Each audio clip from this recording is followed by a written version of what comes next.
Bien, mis hermanos, vamos a abrir nuestras Biblias en Romanos capítulo 8, versículo 28. Este es un versículo muy conocido, porque nuestro tema de esta mañana es que todo obra para bien. Y dice así la palabra de Dios, leída en el nombre del Padre, del Hijo y del Espíritu Santo. Y sabemos que a los que aman a Dios, todas las cosas les ayudan a bien. Esto es, a los que conforme a su propósito son llamados. Padre, te damos gracias en esta mañana por tu palabra y te pedimos que sea como bálsamo y fortaleza para nuestro corazón. Haz resplandecer tu rostro en este lugar y llénalo de esa luz que necesita nuestra mente espiritual. Te lo rogamos en el nombre precioso de Jesús. Amén. Pueden sentarse, mis hermanos.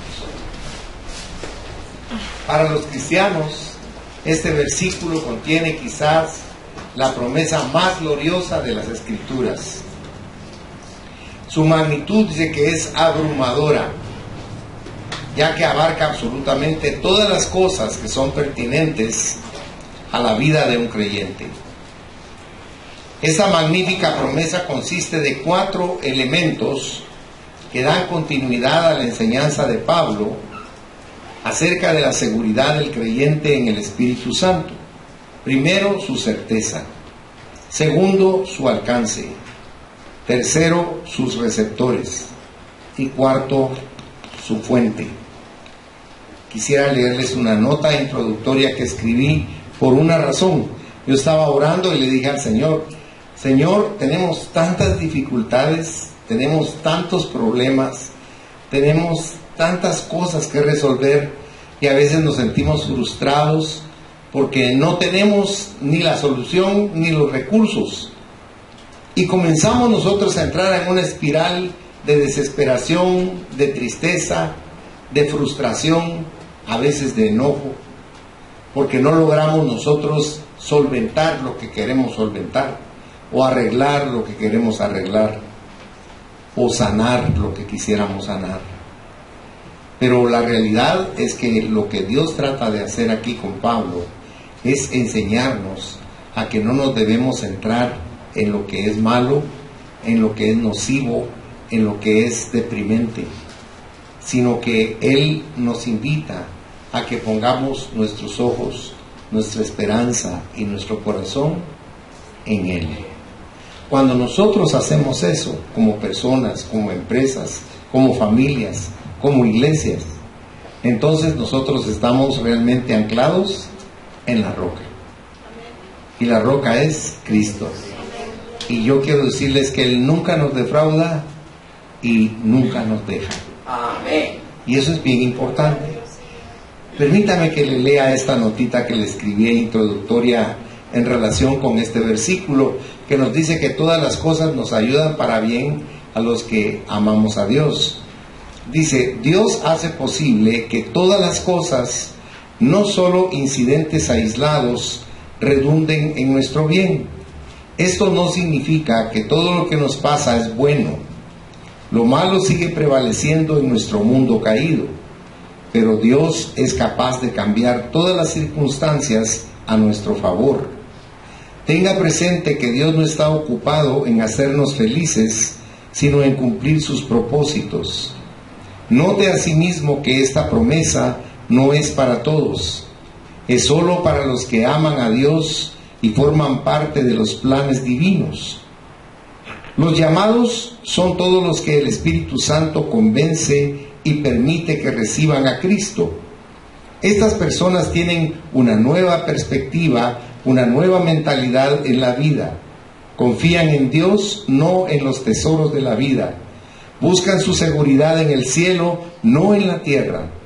Aprenden a aceptar el dolor y la persecución, no a lamentarlos, porque Dios está con ellos. La única condición que debe cumplirse en la promesa maravillosa de este versículo tiene que ver con la actitud de quienes la reciben. Es única y exclusivamente a sus hijos que Dios promete obrar todas las cosas para bien. Los que aman a Dios y los que son llamados son dos de los muchos títulos que el Nuevo Testamento aplica a los cristianos. Desde la perspectiva humana, nosotros somos los que amamos a Dios, mientras que desde la perspectiva de Dios, nosotros somos los que son llamados. Y aquí todos hemos sido llamados por Dios, ¿verdad? A veces las personas creen que no, se menosprecian, pero todos hemos sido llamados por Dios. No solo en esta iglesia, en muchas iglesias está Dios llamando, porque los tiempos son malos. Si no me cree, vea las noticias, pues. Mire Alepo, por ejemplo, un lugar que era un patrimonio para la humanidad por su belleza y por su historia, fue destruido. Pero deje lo que eran las cosas materiales. Mataron familias, hombres, mujeres, ancianos y niños están muriendo.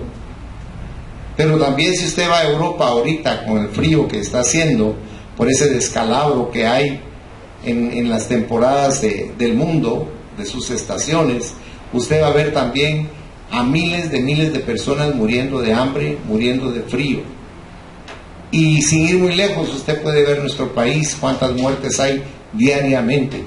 Nuestro país tristemente tiene un galardón, se considera el segundo país más peligroso sobre la tierra para vivir. Y sin embargo estamos aquí y Dios nos sigue guardando. Porque a los que amamos a Dios todas las cosas nos ayudan para bien, amén, así es. Y Dios no nos deja ni nos desampara. Eso es lo formidable de lo que estamos hablando esta mañana. Yo sé que ustedes conocen esta porción, yo sé que la han vivido, pero es necesario que nosotros mantengamos eso en nuestro corazón, porque cada día, cada mañana al despertar, usted va a recibir la bondad de Dios, pero también en el curso del día va a recibir noticias o palabras o acciones o circunstancias desagradables que posiblemente lo que el enemigo de nuestras almas quiere es botarnos. Pero nosotros debemos levantarnos y tener fe en ese Dios que no nos deja y que no nos desampara. Dios es bueno y para siempre es su misericordia. En una oportunidad yo le puse a mi hija una farmacia para que trabajara ahí, con lo que me pagaron de indemnización, en donde yo trabajé por 25 años. Y el día que fui a sacar el dinero al banco, saqué 10,000 quetzales para pagar la medicina que iba a abastecer a la farmacia. El jefe de la agencia del banco a la que fui me entretuvo. Yo lo vi llamando por teléfono y jamás lo asocié con el mal. Y cuando llegué a mi casa me estaban esperando 2 ladrones. Me golpearon y me robaron todo el dinero. Y yo cuando entré a la casa lo que hice fue alabar y adorar a Dios con mi familia, porque fue delante de mi esposa y de mis hijos que me robaron y me asaltaron. Y todos estábamos compungidos y afligidos porque decíamos, ¿y ahora qué vamos a hacer para solventar esta situación? Porque los 10,000 quetzales se volvieron 20,000 prácticamente.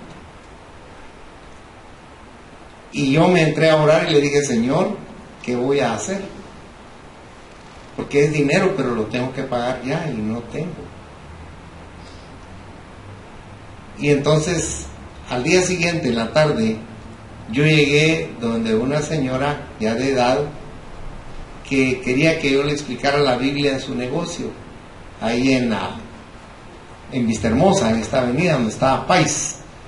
Y yo entré con gozo en mi corazón porque iba a compartir la palabra de Dios. Siempre llevaba esa espina en el costado de ver cómo iba a resolver mi situación. Y aún no era pastor en ese tiempo. Entonces estuve conversando con ella, pero cuando ya me iba me dijo, fíjese que yo siento algo en mi corazón. ¿Usted tiene algo? No, le dije, no tengo nada. Usted tiene algo, me decía ella. Es que yo lo siento en mi corazón, porque yo le he llegado a querer a usted como que fuera mi hijo. Pues yo le agradecía a ella, ¿verdad? Y me dieron, cuando me dijo así, hasta me dieron ganas de llorar. Pero me contuve y me siguió encaminando. Me agarró el brazo, me paró y me dijo, por favor, si algún aprecio me tiene, dígame qué es, porque esto no es mío, esto ha de ser del cielo que Dios me está diciendo.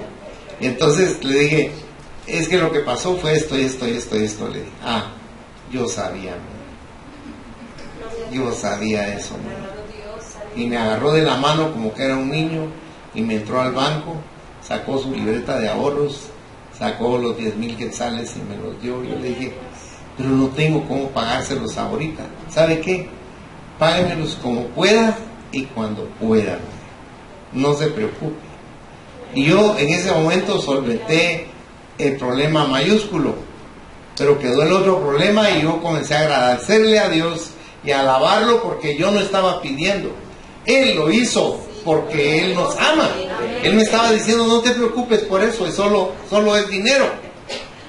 Y entonces yo tenía esa cuestión y Magda me decía a mí, no te atormentes porque ella te dijo que te esperaras. Es que no hay lo que hacer, no hay lo que hacer. Y por ahí apareció otra persona y yo no sé, Dios es sobrenatural. Y me dijo, fíjese que Dios me dijo que le diera esto, me dio un sobre. Y yo se lo agradecí a él, porque esta persona ni iba a la iglesia, yo solo oraba por él. Y ese día me dijo, Dios, fíjese que me mandó a buscarlo y que le diera este sobre. Y cuando yo vi, adentro había un cheque con 10,000 quetzales. De una vez lo fui a cambiar y se lo fui a dejar a esta señora que está gozando de Dios en el cielo. Y cuando llegué se enojó porque me dijo, yo no quería que usted se endeudara por otro lado. Lo que no quería es que tuviera deudas. Yo lo quiero a usted mucho. ¿Qué son para mí 10,000 quetzales? Ya me voy a morir, no me voy a llevar nada.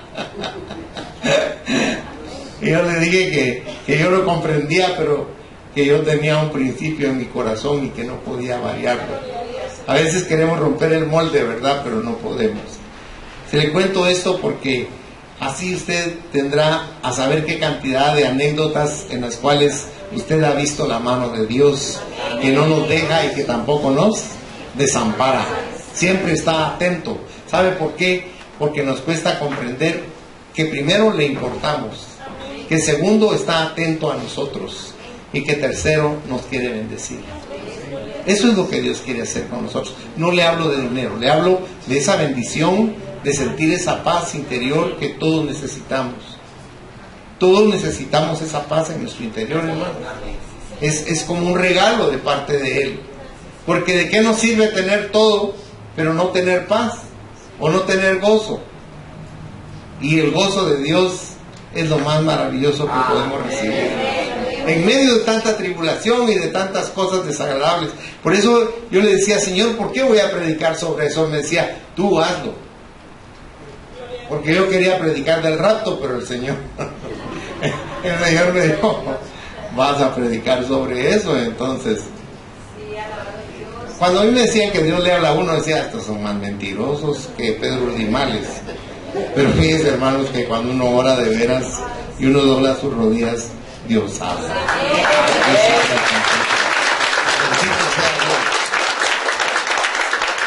De las tres cosas que vamos a ver, la primera es que sí es parte del plan de Dios para nuestras vidas, que todo obra para bien. Vamos a hablar de alguien que es bien conocido, porque como le reitero, podríamos hablar una serie de anécdotas que suceden y nos han sucedido. Pero ¿sabe qué? Yo quisiera que usáramos la Biblia para hablar de las anécdotas de Dios que Él nos presenta en su palabra. Vamos a hablar de José. Usted se recuerda de José, ¿verdad? Era hijo de Jacob. Ahora, recuérdese de algo que es bien especial, por favor. La intención de Jacob era tener una esposa. Y fue al lugar donde Dios lo envió para obtener esposa. Y se enamoró de esa esposa desde que la conoció sobrenaturalmente. Y era pastora. Y era una mujer que amaba a Dios en ese momento. Y lo llevó con su familia. Y él se enamoró de ella tan fuertemente que le dijo al papá que se quería casar con ella. Y él le dijo, claro que puedes casarte con ella, pero me tienes que trabajar primero una semana de años. Y dice que él trabajó 7 años y sintió como que habían sido días, porque estaba tan ilusionado.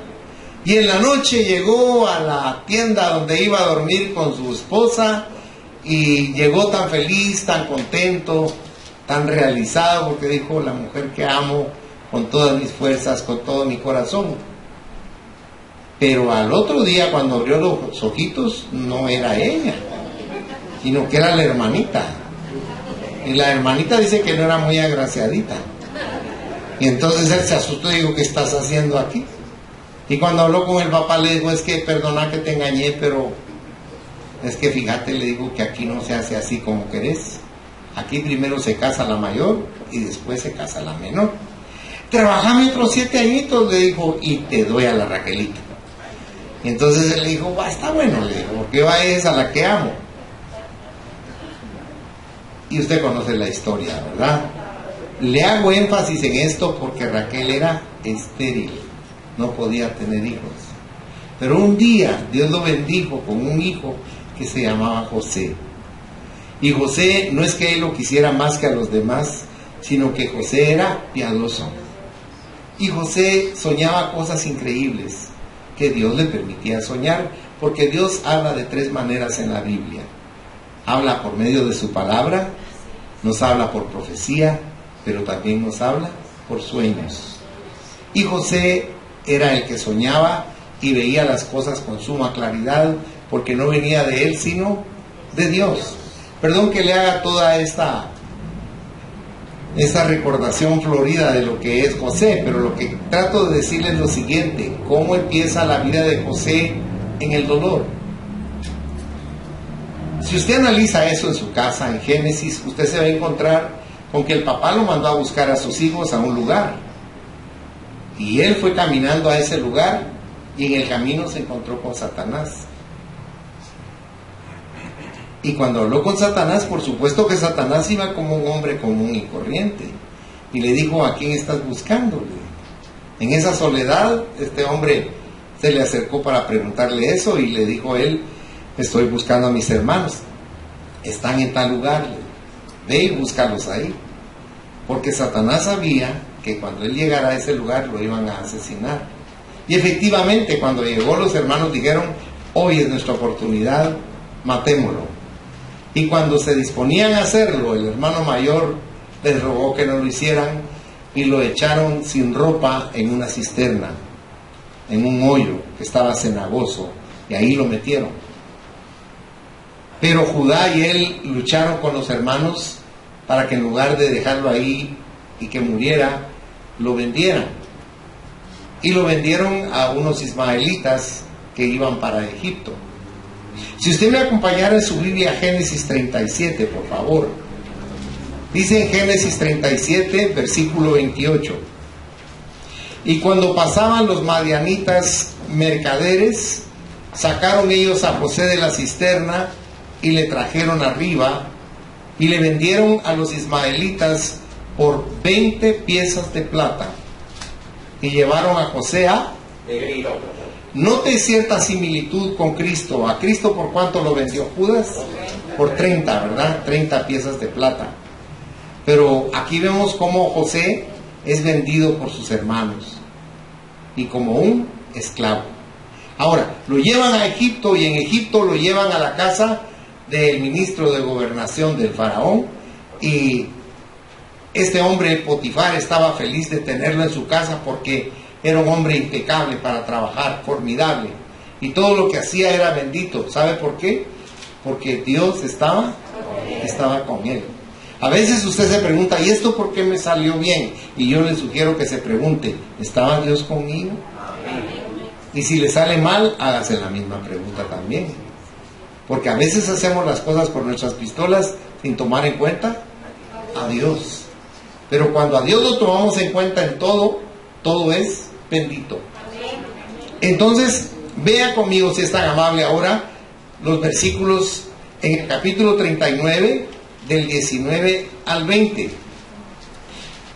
Era tan atractivo José físicamente que la esposa de Potifar lo quiso forzar a estar con ella, pero los principios que habían en él, ¿se recuerda como dice Proverbios? Instruye al niño en su camino, y aun cuando fuere viejo, dice, no se apartará de él. Y este hombre tenía esos principios en su corazón, y le dijo a esta mujer, ¿cómo voy a ofender yo a Dios con un pecado tan grande, y le voy a faltar a tu esposo, que me ha dado autoridad sobre toda tu casa, y me prohibió que me acercara a ti? Sobre todo puedo hacer yo las cosas, contigo no. Pero la mujer lo engañó, le quitó su ropa y comenzó a acusarlo falsamente. Y es lo que usted va a ver aquí en los versículos 19 y 20 de Génesis 39. Dice, y sucedió que cuando oyó el amo de José las palabras que su mujer le hablaba diciendo, así me ha tratado tu siervo, se encendió su furor y tomó su amo a José y lo puso en la cárcel donde estaban los presos del rey, y estuvo ahí en la cárcel. Ahora, note que hace específicamente alusión a que era la cárcel política, porque si lo lleva a una cárcel que hubiera sido común, hubieran tenido que juzgarlo y tenía oportunidad de salir libre. Pero el enojo de Potifar era tenerlo siempre ahí preso hasta que se muriera. No deseaba que él saliera de ahí. Pero mire las cosas que hace Dios. Había un panadero del rey y un copero del rey en ese lugar. A los dos les dijo la revelación de sus sueños. Y cuando le dijo al panadero lo que iba a suceder con él, se cumplió porque al panadero lo mataron. Pero al copero le dijo que lo iban a reinstalar. Y aquí le habla al copero. Y si usted va conmigo nuevamente a Génesis, capítulo 40, versos 14 y 15, dice, hablándole José al copero, le dice, acuérdate pues de mí cuando tengas ese bien, y te ruego que uses conmigo de misericordia, y hagas mención de mí a Faraón, y me saques de esta casa, porque fui hurtado de la tierra de los hebreos, y tampoco he hecho aquí porque me pusiesen en la cárcel. Ahora, Dios hace que el faraón tenga un sueño que nadie se lo puede interpretar. Y el copero se recuerda de José, y de la cárcel lo emperifollan bien, le rasuran la cabeza, lo visten de lino y lo llevan frente al faraón, y él le revela al faraón el sueño. Y cuando le revela el sueño, le dice el faraón, ¿y tú qué harías en lugar mío? Pues yo haría esto y esto y esto y el otro. Dijo el faraón, él no solo me reveló el sueño, sino me da la solución. Fue pragmático el faraón y dijo, pongámoslo a él. Pero mire cómo lo puso. Vaya por favor a Génesis 41, verso 40, y aquí le está hablando el faraón a José y le dice, tú estarás sobre mi casa y por tu palabra se gobernará todo mi pueblo. Solamente en el trono seré yo mayor que tú. Entonces, notemos pues cómo algo que es tan malo se transforma en algo que es beneficioso. Pero note que el beneficio no era específicamente para José. El sufrimiento que él tuvo sí era personal de él, pero el beneficio era para todo el pueblo de Israel. Había un propósito de Dios. Cuando usted esté atravesando por una circunstancia difícil, que sea larga, porque no crea que José fueron meses, fueron años, hermanos. Pero al final de los años, Dios da la recompensa. Y entonces los hermanos, cuando muere el papá, ¿qué cree usted que hicieron? Los hermanos pensaron y dijeron, hoy que no está mi papá, se va a vengar de nosotros. ¿Sabe? Hay un dicho muy popular que dice que el león juzga por su condición, ¿verdad? Dijeron, ahora que murió papá, nos va a mandar a traer y nos va a matar. Mírenlo conmigo, por favor. Vayan su Biblia a Génesis 50, si es tan amable, al final de Génesis. Y mire conmigo ahí los versículos del 15 al 21. Mire cómo dice, viendo los hermanos de José que su padre era muerto, dijeron, quizás nos aborrecerá José y nos dará el pago de todo el mal que le hicimos. Y enviaron a decir a José, tu padre mandó antes de su muerte, diciendo, así diréis a José, te ruego que perdones ahora la maldad de tus hermanos y su pecado, porque mal te trataron. Por tanto, ahora te rogamos que perdones la maldad de los siervos del Dios de tu padre. Y José lloró mientras hablaban. Vinieron también sus hermanos y se postraron delante de él y dijeron: henos aquí por siervos tuyos. Y le respondió José: no temáis, ¿acaso estoy yo en lugar de Dios? Vosotros pensasteis mal contra mí, mas Dios lo encaminó a bien para hacer lo que vemos hoy, para mantener en vida a mucho pueblo. Ahora pues no tengáis miedo, yo os sustentaré a vosotros y a vuestros hijos. Así los consoló y les habló, ¿a dónde dice? Al corazón. O sea, usted tiene que entender que aun cuando Dios es benefactor suyo, muchas veces va a venir a su mente un pensamiento negativo. Rechácelo, por favor, y confíe en lo bueno y en lo positivo de Dios para su vida, porque Dios no puede mentir, y cuando Él dice algo para nosotros siempre es verdadero. Los propósitos de Dios no los podemos comprender. Pablo dice en una de sus epístolas que para nosotros son inescrutables, pero que al final nos benefician formidablemente, integralmente. O sea, no solo es de una forma, sino es de varias. Veamos otro ejemplo en la Biblia de lo que es el equivocarnos a veces en juzgar. Lot y Abraham. Se recuerda que Lot era entonces sobrino de Abraham, ¿verdad? Los dos tenían ganados y los ganados de ellos comenzaron a crecer porque Dios amaba a Abraham y lo volvió un hombre muy rico. Pero los pastores de Lot y los de Abraham comenzaron a pelear por los pastos y por el agua. Y como Abraham era algo necio, porque si usted lee el llamado de Lot, Dios le ordenó: sal de tu casa, ahí le está hablando de su familia, y le agrega: y de tu parentela, y vete al lugar que yo te diré. Pero él salió y se llevó a Lot. No tenía por qué llevarlo y lo llevó. Y entonces llega un momento en que los dos tienen que hacer una separación, porque era malo lo que estaba aconteciendo entre ellos. Y Dios le tiene que hablar a Abraham y le dice: lo que está pasando está mal, apártate de ese hombre, tienes que apartarte de él. Y lo buscó y le habló. Si usted ve conmigo ahí en Génesis 13, en el versículo 8, él le dice que no es bueno que haya contienda entre ellos. Pero el versículo 9 dice, si usted lo ve conmigo, aquí le está hablando Abraham a Lot y le dice: ¿no está toda la tierra delante de ti? Yo te ruego que te apartes de mí.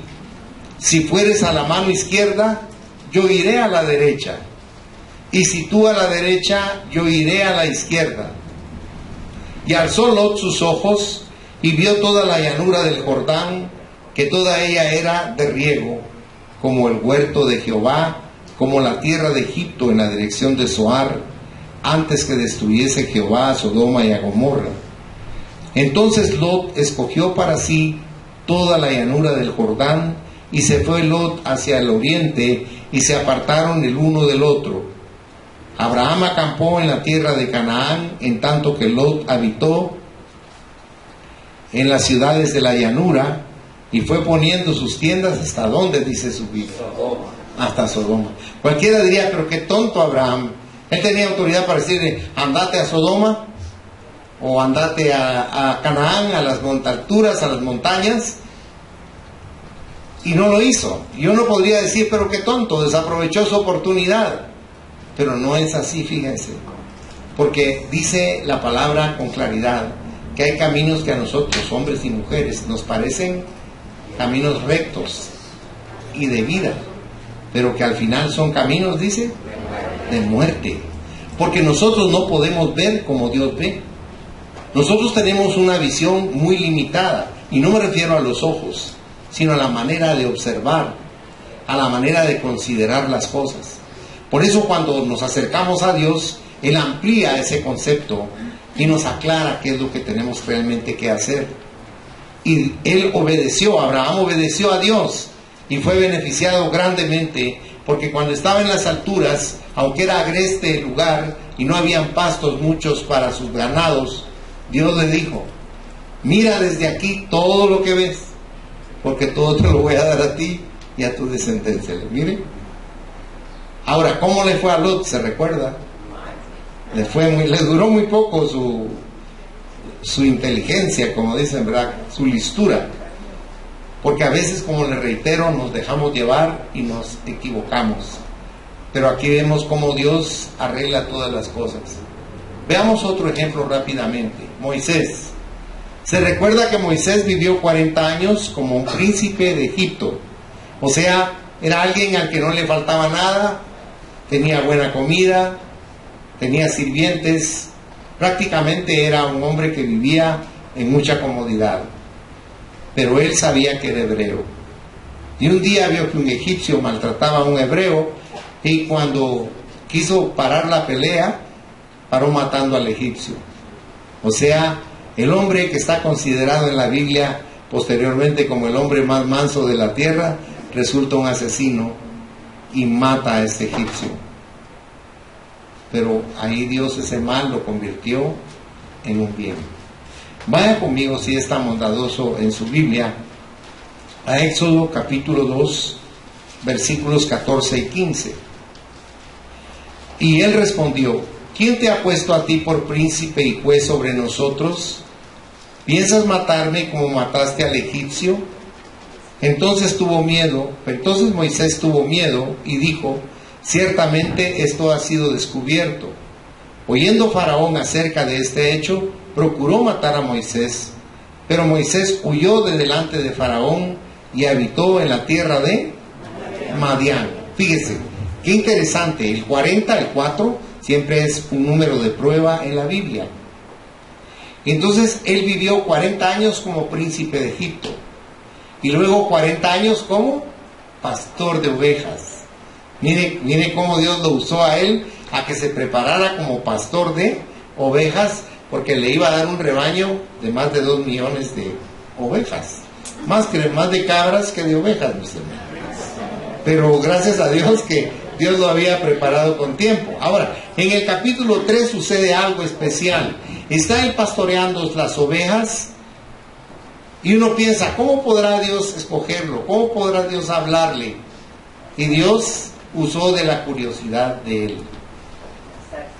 Y entonces él vio que una zarza tenía muchas llamas, pero lo que le llamó la atención no fue que se quemara, sino que no se consumía. Entonces él se acercó con curiosidad y dijo: ¿por qué esta madera no se termina? Sigue ardiendo con tanta fuerza. Pero cuando se acercó, le habló Dios y le dijo: quita el calzado de tus pies, porque el lugar donde estás, tierra santa es. Y se tuvo que quitar el calzado que él tenía en sus pies, y él puso su rostro en tierra y le dijo: ¿qué quieres que yo haga? Porque a veces a Dios lo tenemos como una idea, como un concepto, como una religión. Nunca se nos ocurre pensar que Dios es tan real o más real que nosotros. Y ahí él se consternó cuando vio esto. Mire conmigo Éxodo 3:10, si es tan amable. Mire lo que le dice Dios a este hombre, que era prácticamente un hombre que estaba fuera de la espiritualidad. Le dice: ven por tanto ahora, y te enviaré a Faraón para que saques de Egipto a mi pueblo, los hijos de Israel. Aquí nos quedamos asustados nosotros de ver cómo Dios a quien quiere lo toma y lo convierte en lo que no es. Porque nadie hubiera pensado que él pudiera hacer eso. Sin embargo, Dios lo tomó de un lugar desértico para volverlo el líder de una nación cautiva a la cual el Señor liberó. Nosotros debemos pensar que Dios así hace con nosotros muchas veces. Y ¿saben una cosa? Muchas veces usted se va a encontrar peleando contra Dios, porque Dios no hace lo que usted quiere, porque Dios no le responde como usted quiere, porque las cosas no suceden como usted quiere, porque las personas no son como usted quiere. Pero déjeme decirle algo: ¿es usted Dios? No. ¿Es usted el salvador de las personas? No. Entonces, ¿quién es el que hace todo? Dios. ¿Qué es lo que tenemos que hacer nosotros? Ponerlo en las manos de Dios. Mire, hermano, le reitero, como le dije al principio, van a haber cosas que no le van a agradar en el día. Pero piense por un momento que va a haber un propósito de Dios de bien para eso que no le agrada. Porque nosotros, ¿cómo le explicara? Nosotros tenemos libre albedrío, voluntad propia, actitudes que nosotros podemos tener. Pero cuando somos hijas o hijos de Dios, lo que sucede es que la fuerza y el poder del amor de Dios comienza a fluir para nosotros. Y entonces lo que nosotros queremos hacer es desviado por ese río de amor que Dios tiene para nosotros, que es el Espíritu Santo. Y Él nos aparta de tantas cosas malas. Y Él nos enseña a que nosotros aprendamos a que nosotros no somos los dueños de las vidas de las personas. Nos enseña que nosotros lo que tenemos que hacer por las personas es bendecirlas. Tenemos que orar por ellas. Tenemos que pedir por ellas. No importa si usted le cae mal a la gente, no se preocupe por eso, porque hoy le doy una noticia. Usted le cae re bien a Dios, ¿sí? Y eso es lo importante. Eso es lo importante, hermano. A la gente siempre le vamos a caer bien o mal, pero lo importante es que Dios se agrade de usted. Y yo lo reto a que se pregunte usted esta noche, antes de dormir, dígale: Señor, ¿realmente te agradas tú de mi vida? Porque ¿sabe qué es lo que sucede? ¿Cómo nos vemos nosotros, hermanos? Re buenitos, ¿verdad? Nos vemos re buenos, excelentes, inteligentes, agudos. Pero ¿cómo nos verá Dios? Porque Él ve sin velos. Nosotros tenemos muchos velos. Si usted va a 2 de Corintios, lo hemos leído varias veces. 2 de Corintios, capítulo 4, versículo 4, dice: en los cuales el Dios de este siglo, ¿qué dice? Cegó el entendimiento ¿de quién? De los incrédulos. Por eso no hay que ser incrédulo, sino hay que ser creyente. ¿Por qué? Porque al que cree todo le es posible. Todo le es posible. Mire, ¿cómo era el carácter y el temperamento de Pablo? Enérgico, colérico, ¿verdad? Así era él, sanguíneo. Pero cuando usted lee el capítulo 12 de Romanos, dice: ¿qué pasó con el temperamento de Pablo? ¿Qué dice él ahí? No paguéis mal por mal. No os venguéis vosotros mismos. Orad por las personas que os hacen daño. Bendecirlas. Y uno dice: este es el mundo al revés, ¿verdad? Bueno, aquí en Guatemala vivimos en el mundo al revés. Tenemos una amiga que es soprano argentina, que una vez vino a dar a nuestra casa, y ella nos enseñó una canción. Y la canción, una parte de la canción decía: me dijeron que en el mundo del revés nada el pájaro y vuela el pez. Y ahí dije: eso no tiene similitud con Guatemala. Pero luego dijo: un ladrón es policía y el otro es juez. Ah, cabal. Y nosotros vivimos en el, o no vivimos en el mundo al revés, hermanos. Defiéndase usted de alguien que asalte su casa, y ¿a quién quiere que se lleven preso? ¿A usted? Y al ladrón lo dejan pobrecito, y encima le tienen que pagar los gastos médicos, porque pobrecito el ladrón no lo logró matar. Vivimos en el mundo de revés. Entonces no se asuste si Cristo le dice a usted en Mateo 5, 44 y 45 que bendiga a los que lo maldicen, ¿verdad? Que camine una milla más con el que le pide caminar una milla. Que si le pegan una bofetada en una mejilla, usted ponga la otra. O sea, cosas que van como al revés de la forma en que nos han formado, o de los principios que hemos adquirido. Pero cuando entramos a la sobrenaturalidad de Dios, comprendemos que las cosas no son como nosotros creemos. Y pasamos al segundo punto, que sí aprendemos esta lección divina. Pedro, ¿qué fue lo que hizo con el Señor? ¿Se recuerda? El Señor dijo que lo iban a matar, ¿y qué le dijeron? Nosotros no te vamos a dejar. Y Pedro hasta tenía una su espada, ¿se acuerda? Que a un pobre le cortó la oreja y el Señor se la tuvo que volver a restituir. Pero cuando se llevaron al Señor preso, Él lo negó 3 veces y hasta maldijo. Y después se salió arrepentido y lloró amargamente. Y entonces Jesús dijo: bueno está, tu merecido.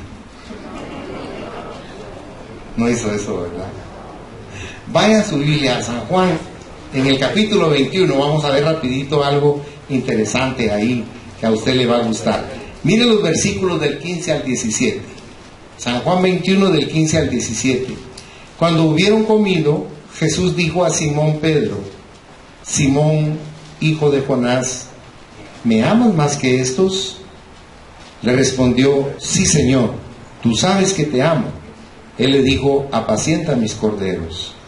Volvió a decirle la segunda vez: Simón, hijo de Jonás, ¿me amas? Pedro le respondió: sí, Señor, tú sabes que te amo. Le dijo: pastorea mis ovejas. Le dijo la tercera vez: Simón, hijo de Jonás, ¿me amas? Pedro se entristeció que le dijese la tercera vez: ¿me amas? Y le respondió: Señor, tú lo sabes todo, tú sabes que te amo. Jesús le dijo: apacienta mis ovejas. ¿Entendió Pedro esto? No. ¿Qué estaba haciendo Jesús? Borrándole las 3 negaciones, y lo estaba restaurando, y le estaba quitando esa mancha, esa mácula de su vida espiritual. Lo estaba poniendo limpio, transparente. Y mire cómo respondió él, porque se volvió un hombre poderoso en la palabra del Señor, y él daba un testimonio que no cualquiera lo puede dar. Si usted fuera en su Biblia, si es tan bondadoso, a la segunda epístola de Pedro, segunda carta de Pedro, capítulo 1, versos del 16 al 18. Mire cómo habla ahora este hombre restaurado. Porque no os hemos dado a conocer el poder y la venida de nuestro Señor Jesucristo siguiendo fábulas artificiosas, sino como habiendo visto con nuestros propios ojos su majestad. Pues cuando Él recibió de Dios Padre honra y gloria, le fue enviada desde la magnífica gloria una voz que decía: este es mi Hijo amado, en el cual tengo complacencia. Y nosotros oímos esta voz enviada del cielo cuando estábamos con Él en el monte Santo, porque lo vieron cómo se convirtió en luz, porque Dios es luz y no hay tinieblas en Él.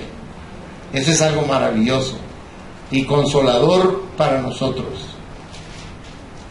Vemos entonces que Juan también aprendió en el destierro que ahí con él estaba la presencia de Dios.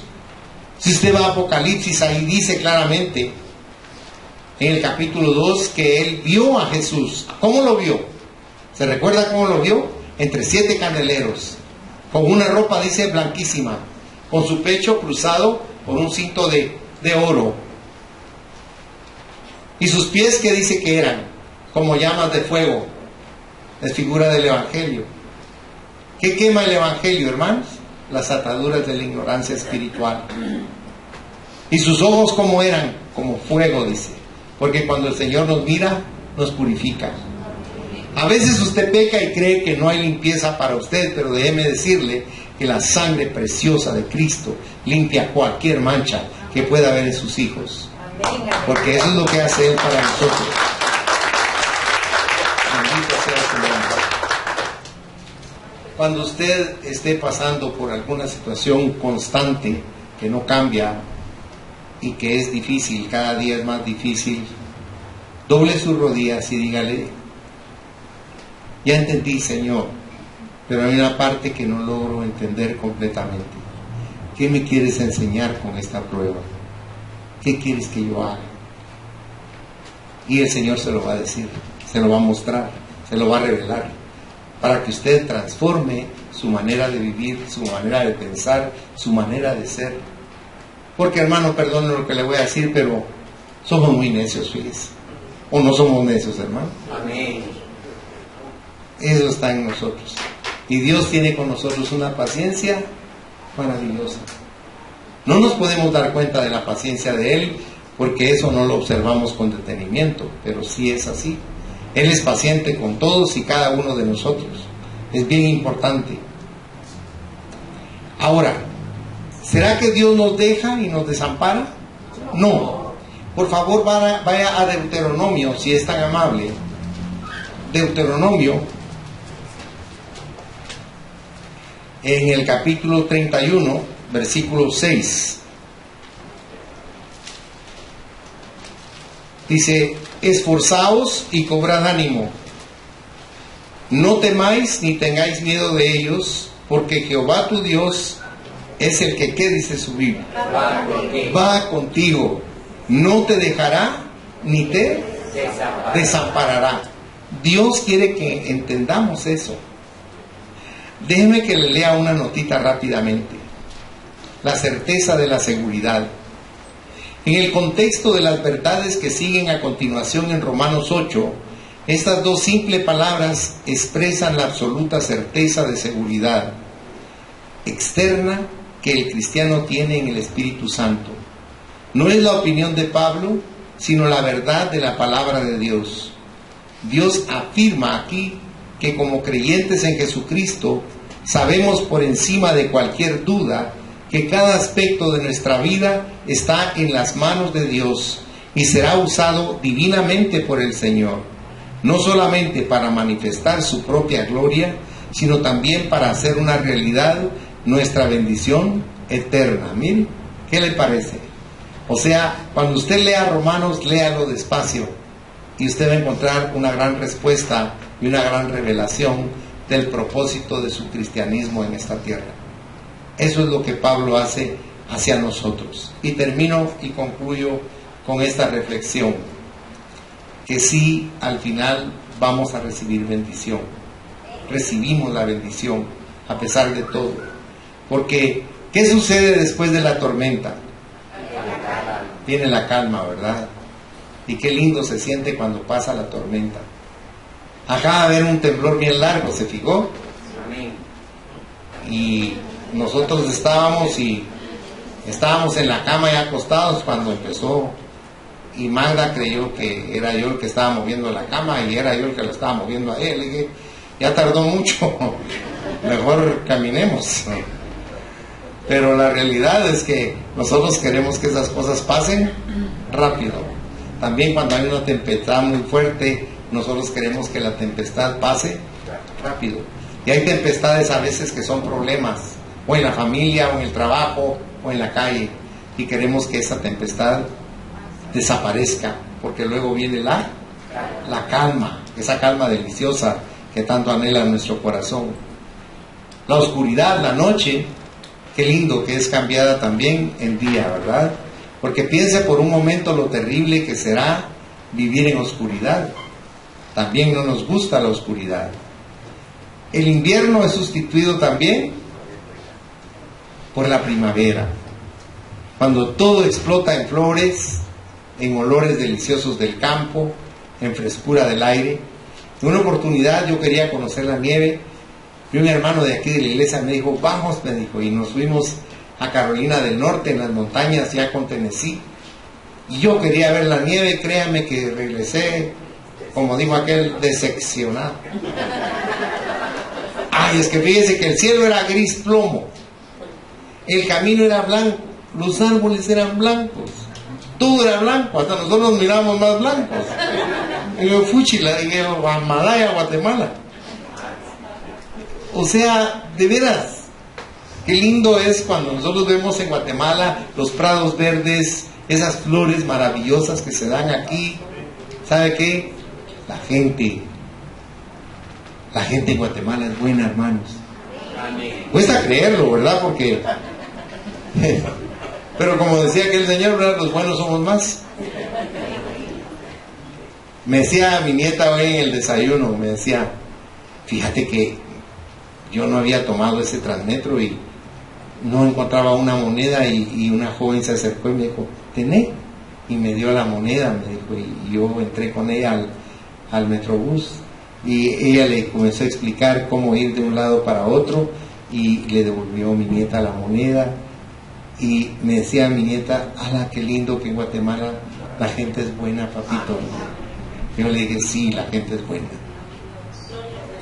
Como en todas partes, ¿verdad? Hay cosas también que no son buenas, pero yo creo que es más lo bueno que lo malo. Y eso es lo que nosotros debemos ver, porque por lo regular somos negativos, ¿verdad? Y pesimistas también.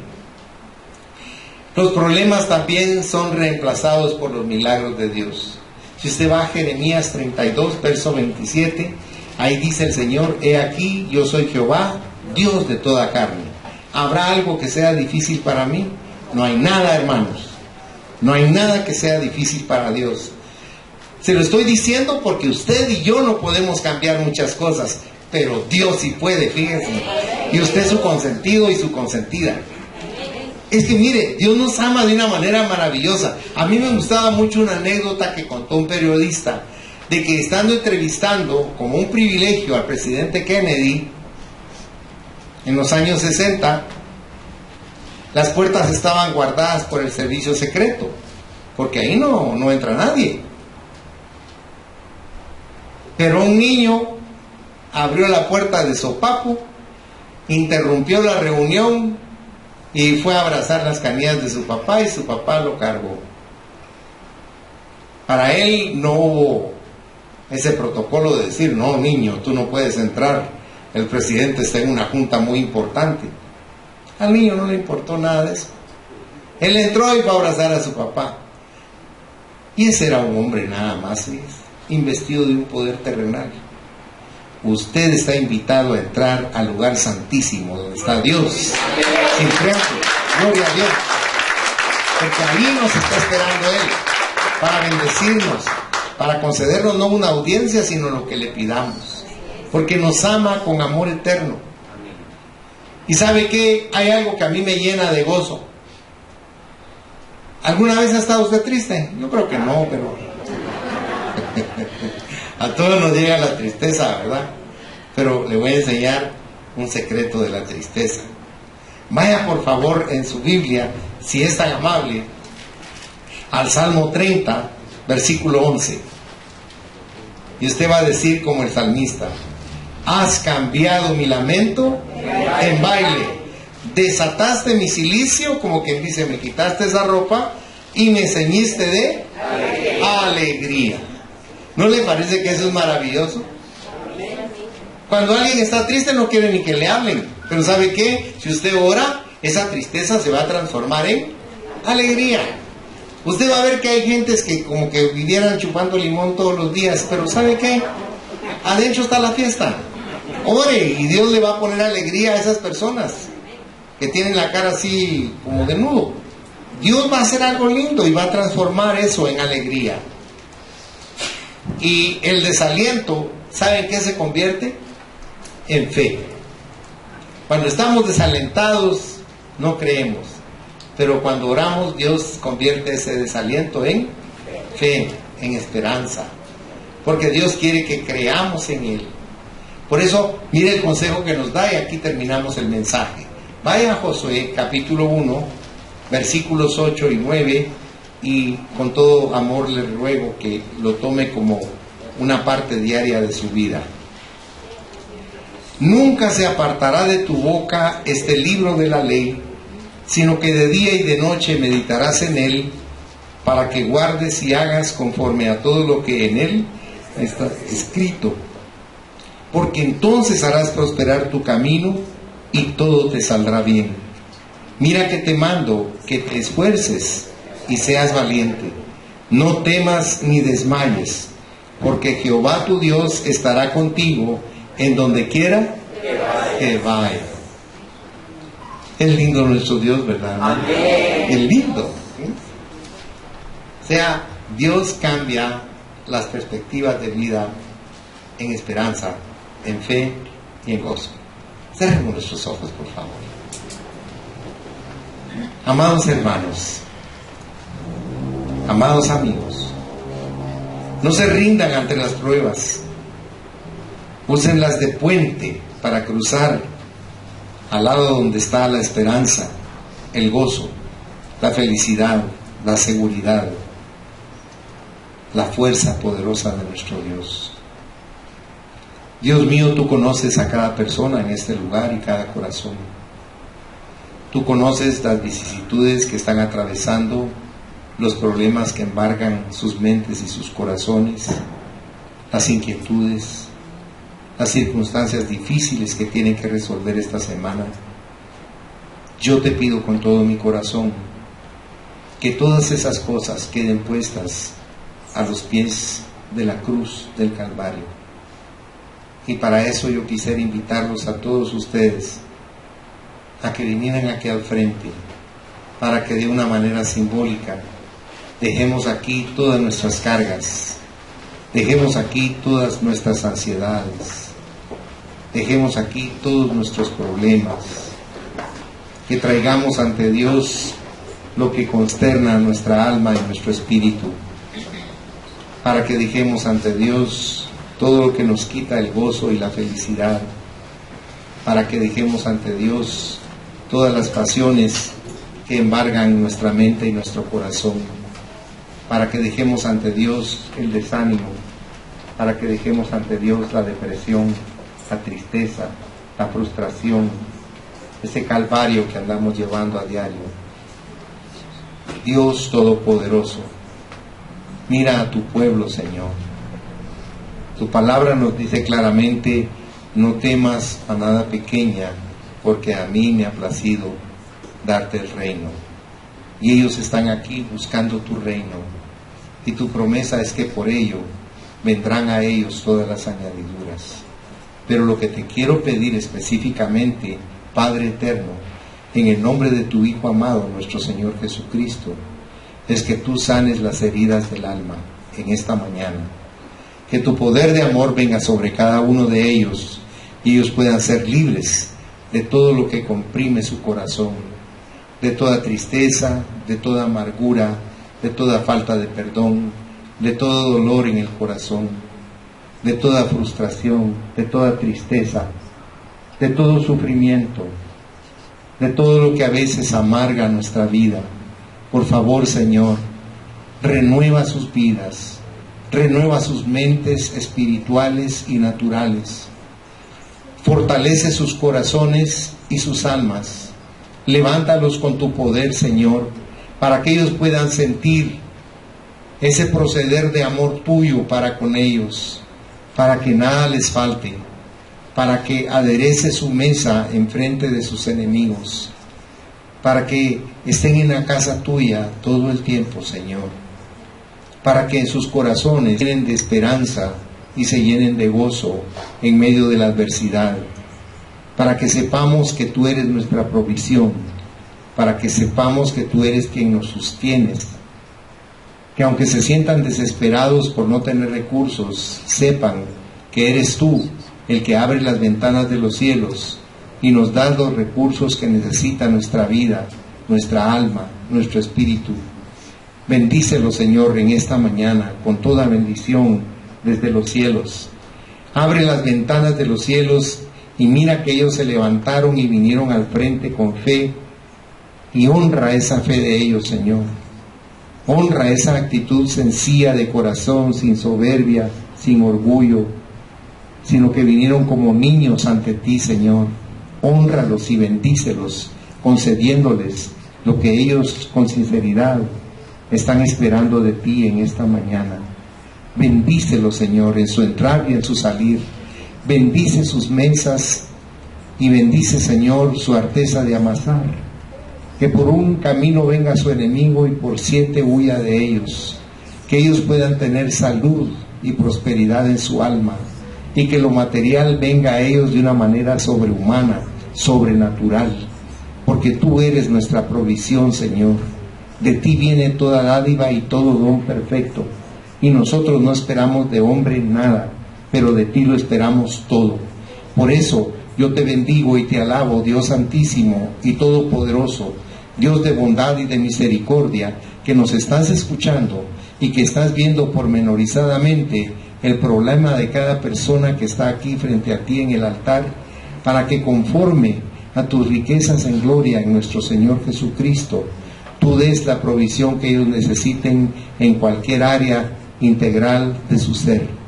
Y yo, Señor, como tu ministro, como tu siervo, como tu sacerdote, Los bendigo en el nombre del Padre, del Hijo y del Espíritu Santo, con el poder y la unción del nombre, que es sobre todo nombre, el nombre de nuestro Señor y Salvador Jesucristo. Amén, Señor, y amén. Por favor, denle un abrazo a alguien antes de volver a su lugar.